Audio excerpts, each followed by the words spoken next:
Hello दोस्तों, स्वागत है आपका अपने YouTube channel the learning circle में। दोस्तों मैं हूं लक्ष्मी नारायण यादव। दोस्तों आइए एक्सरसाइज 1.1 10th स्टैंडर्ड का जो मैथ हमारा हो रहा था उसमें 6 और 7 दो क्वेश्चन अभी आपके बाकी थे। आज दोनों क्वेश्चन हम करा देते हैं। देखिए क्वेश्चन कह रहा है explain why 7 multiply 11 multiply 13 plus 13 and 7 multiply 6 multiply 5 multiply 4 multiply 3 multiply 2 multiply 1 plus 5 are composite numbers. आपको दिखाना है जो ये यहाँ से यहाँ तक मल्टीप्लिकेशन के फॉर्म में है एंड प्लस 13 है। एक तो हमारा ये नंबर हुआ पूरा मिला के, एक नंबर ही पूरा मिला के होगा 2 नंबर, और दूसरा हमारा यहाँ से लेकर यहाँ तक मल्टीप्लिकेशन के केस में है और एक हमारा प्लस जुड़ा। यानी कि एक अगर हम यहाँ पे एक नंबर देखेंगे सबका मल्टीप्लाई करेंगे तो एक नंबर यहाँ होगा, दूसरा नंबर हमारा यहाँ होगा। तो हमको ये दिखाना है कि ये वाला और ये दोनों कंपोजिट नंबर्स हैं। देखो कंपोजिट नंबर के बारे में मैंने आपको पहले बता दिया था कि वे नंबर कंपोजिट होते हैं जिनके पास 2 से ज़्यादा फैक्टर्स कॉमन फैक्टर्स हो। वही जैसे मान लीजिए अगर यहाँ पे हम 4 लिख देते हैं, यहाँ हम 6 लिख देते हैं, यहाँ हम 8 लिख देते हैं, तो 4 का फैक्टर्स क्या क्या हो सकता है। 4 1 से डिवाइड हो सकता है, 2 से हो सकता है, 4 से हो सकता है। बात समझिए, ये 1 से डिवाइड हो सकता है, 2 से हो सकता है, 3 से हो सकता है। ये डिवाइड हो सकता है हमारा 1 से, 2 से, 4 से एंड 8 से। मतलब इसमें जितने भी ये फैक्टर्स इसके मिल रहे हैं 1 2 4, ये सब क्या हैं, ये सब इसके मल्टीपल हैं। क्या सॉरी फैक्टर नहीं, मल्टीपल हैं। 1 2 4 इसका मल्टीपल है, 1 2 3 इसका मल्टीपल है, 1 2 4 8 इसका मल्टीपल है। अगर जिसके मल्टीपल 2 से ज़्यादा फाइंड हो, 2 से ज़्यादा मिले, वे सारे नंबर कंपोजिट नंबर्स होते हैं। ये हमको दिखा देना है यहाँ पे। आइए चलिए हम स्टार्ट करते हैं। क्वेश्चन सॉल्व कैसे किया जाएगा, बिल्कुल आसानी से एकदम समझ में आ जाएगा आपको।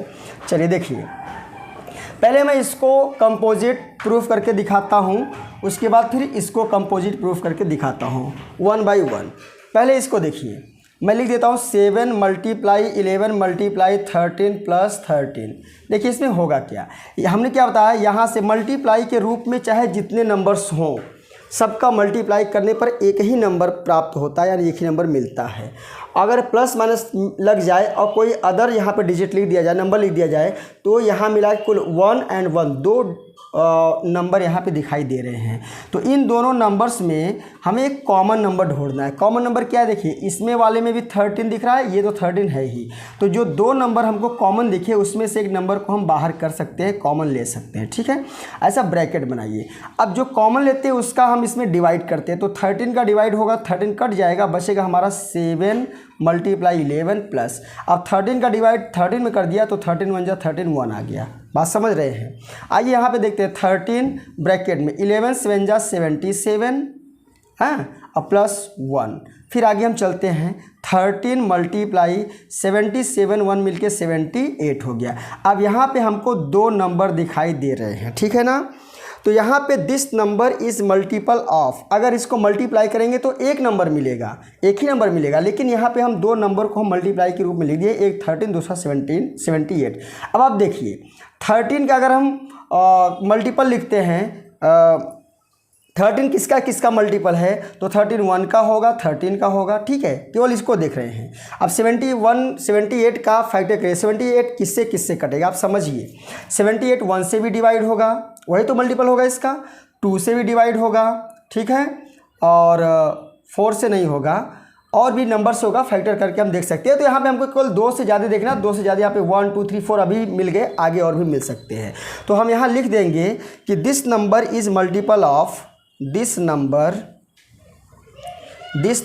Is multiple of 2 integers, hence it has more than 2 or more than 2 factor, और नहीं more than 2 factors, hence it is a composite number। बात समझ में आ गया। 2 से ज़्यादा यहाँ पे इसके मल्टीपल दिखाई दे गए, कंपोजिट नंबर हो गया। अब इसी तरह से हम इसको सॉल्व कर देते हैं सेकेंड वाले को। आइए इसको हम लिखते हैं 7 × 6 × 5 × 4 × 3 × 2 × 1 + 5। अब इसमें और इसमें क्या कॉमन दिख रहा है? 5 हमने बाहर लिख दिया, अंदर बचेगा हमारा 7 × 6 × 4 × 3 × 2 × 1 + 1। अब इसको सॉल्व कर देंगे तो 5 और ब्रैकेट में हमारा हो जाएगा 1008। अगर आप इन सब का मल्टीप्लाई आपस में करेंगे तो 1008 होगा, प्लस यहाँ 1 है तो इसको हम लिख सकते हैं 5 × 1009। अब यहाँ पर भी देखिए, यहाँ पर भी 2 से ज़्यादा आपको मिल जाएंगे, फैक्टर करके आप चेक कर सकते हैं। तो नीचे भी आपको यही चीज़ लिख लेना है।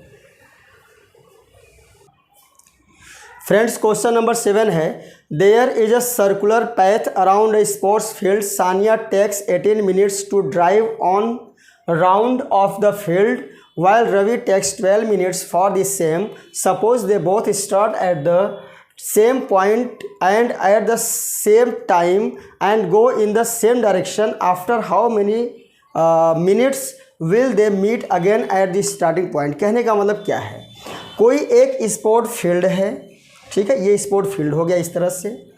सानिया टेक्स 18 मिनट, मान लीजिए यहाँ से सानिया स्टार्ट करती है चलना, इस डायरेक्शन मान लीजिए आ रही है, ठीक है ना, ऐसा हम समझ सकते हैं।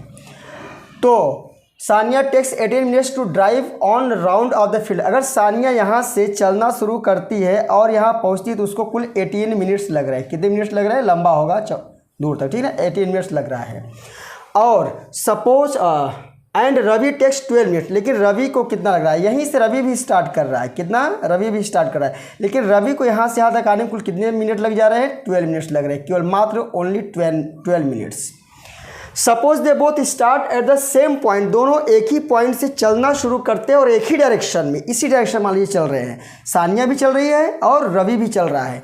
After how many minutes will they meet again at the starting? देखो अगर सानिया यहाँ से स्टार्ट करती चलना तो आते आते इसको कितना मिनट लग जाएगा? 18 मिनट लग जाएगा। रवि स्टार्ट करता है तो रवि उससे पहले, मान लीजिए सानिया कहीं यहाँ पहुँची रही होगी, रवि यहाँ पहुँच जाएगा, फिर रवि यहाँ कहीं पहुँचेगा तो सानिया यहाँ पहुँचेगी। जब तक रवि का यहाँ तक कोई मतलब एक राउंड करने के बाद दूसरे राउंड में अगर थोड़ा यहाँ पहुँचता है तब जाके सानिया वहाँ पहुँचती है। इसका मतलब कि ऐसे कितना समय, कितना मिनट लग जाएगा कि दोनों एक साथ एक ही पॉइंट पर मिलेंगे। तो इसके लिए कुछ होता नहीं है, इसके लिए बस इतना है कि आप इसका एलसीएम निकाल दीजिए, ठीक है। तो हम इसको लिखेंगे क्या, हमको लिखना है, केवल लिखना है कि the time of their meeting, the time of their meeting, the time of their meeting is the LCM of 18 and 12। इसका मतलब क्या, अगर ये सानिया यहाँ से चल रही है 18 मिनट बाद इसको पूरा कर रही 1 राउंड, लेकिन रवि इसको 12 मिनट में कर ले रहा है, इसका मतलब रवि दोनों साथ में चलेंगे। रवि पहले इसको कवर करके यहाँ पहुँच जाएगा, लेकिन सानिया कहीं पीछे ही रहेगी। फिर रवि आगे निकलता जाएगा, सानिया उसके पीछे आएगी, लेकिन एक समय ऐसा आएगा कि उसका राउंड 1-2 राउंड ज़्यादा हो सकता है, उसके बाद जाके वो सानिया और रवि एक ही जगह पे एक ही टाइम पे मिलेंगे। वो समय कितना लगेगा, कितना सेकेंड लगेगा, उसी को हमें दिखा देना है। तो यहाँ पे मैंने लिख दिया the time of their meeting, उनके मिलने का जो समय है is the LCM of 18 and 12।